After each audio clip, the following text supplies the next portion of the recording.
Everyone here to tell his Korean American story, please welcome Simon Kim. Wow.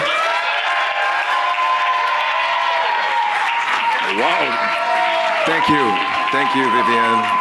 Thank you, HJ, and thank you, Korean American Story Organization.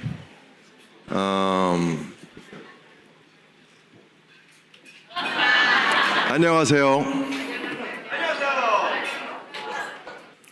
My name is Simon Kim, and I want to talk about my healings.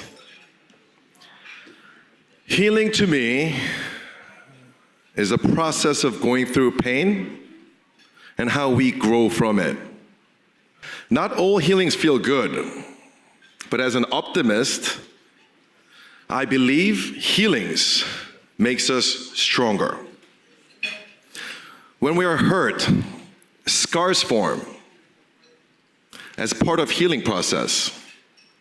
For a long time, I used to think scars hindered me back.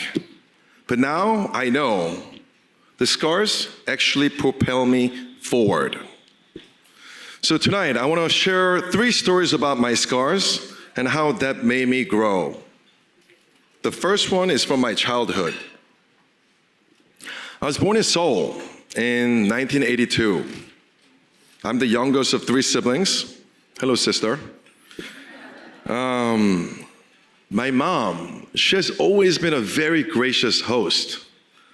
And when 2 of my older siblings were growing up, she was kind of legendary. She would invite all of her teachers, literally every single one of the teachers, and host an amazing dinner at home. She would cook multi-course dinner, paired with amazing wine pairings, a little gift bag to give to them, and most importantly, she made sure every single teacher felt really, really special. And for teachers in 80s in South Korea, this was nothing but norm. By the time I was in school, my mom was gone to America. She sent 2 of my older siblings to a boarding school, and so she was with them, and I was kind of left behind. The teachers were initially extremely thrilled to see one of my mom's, Hyunghwa's, child in her class. It meant continuation of dinner party. But we had one huge problem. My mother was not there. There were no more dinner parties, no more fancy wine pairings, no more gift bags, no more teachers feeling special. And teachers were frustrated. They grew more and more resentful towards me. One day, I was in 3rd grade. I have a 6-year-old daughter right now, so she's in 2nd grade, so I think I was 8 years old, 3rd grade. I remember this one teacher told me to stand up in the middle of a class. And because my table was dirty, she told me to stand up and clean the table. I told her, I don't have a towel. And in the middle of this class, she told me to take my shirt off and use that shirt to wipe the table. So I did. But I was devastated. I was humiliated, and I felt alone. I came home, and I couldn't process what just happened. Because I was so young, but I knew it was wrong. And this was just one of many ways my teachers abused me. Teachers were meant to protect me, and this is scars from my childhood. But it made me stronger. It made me learn that I needed to protect myself, and that I needed to build a fortress of my own. And fast forward 20 years, the second story is about the scars I have from being othered. Throughout my career in hospitality, I dealt with a lot of racism and sense of not belonging in this country. You have to imagine, let's go back. I'm 26-year-old Simon Kim, just moved back from Las Vegas where I went to undergrad.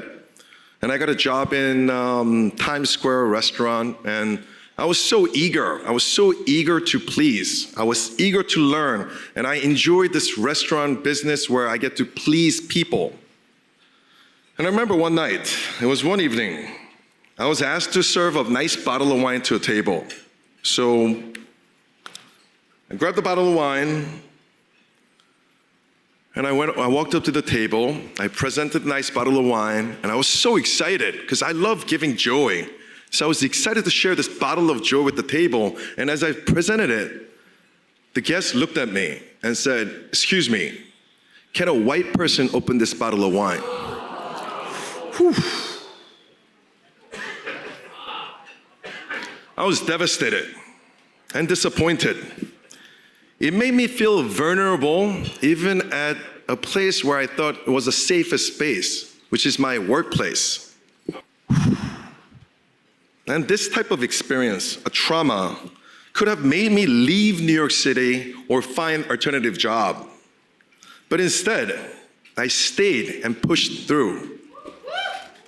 Thank you.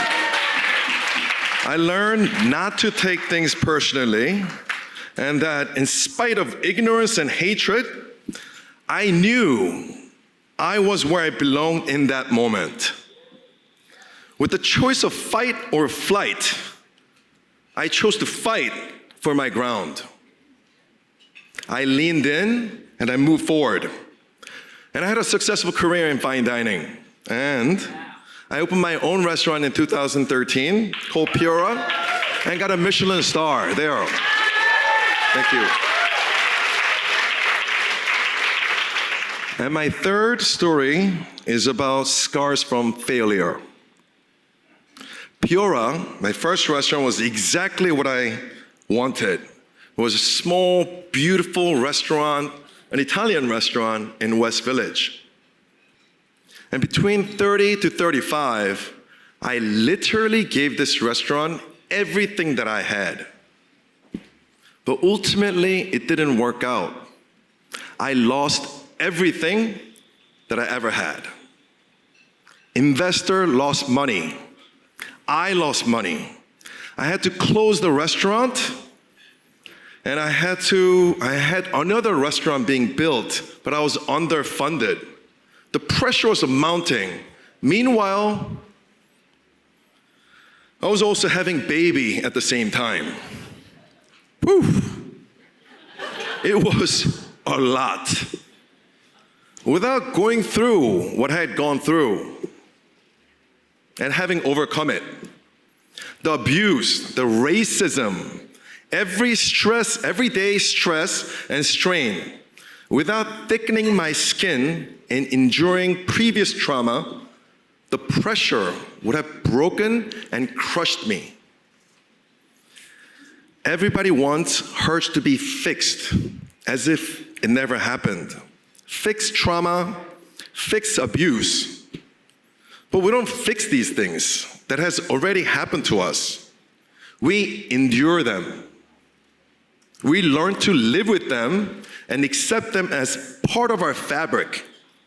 Scars never disappear. And that is the point. When I see scars, I don't see weakness. I see the strength that came from it.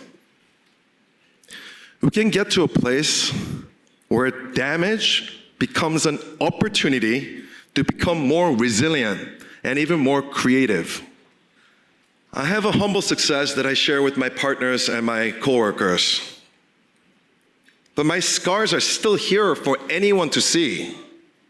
I own my hurts and my failures. And instead of dwelling on my pain, I try to figure out, how can I take those lessons and move forward? My restaurants remind me each day, nothing is perfect, but it is how we flow with what goes wrong that makes us successful. Tonight, I hope we can all share our bumps and nicks and even greatest scars that we have, with a sense of pride. What each of us has endured and what we've overcome is all part of this beautiful tapestry of our lives. These are tales that we tell. These are our stories. And I can't wait to hear more of your stories. KAS, thank you. Thank you for having me. What a great honor. Have a great night. Thank you. 감사합니다.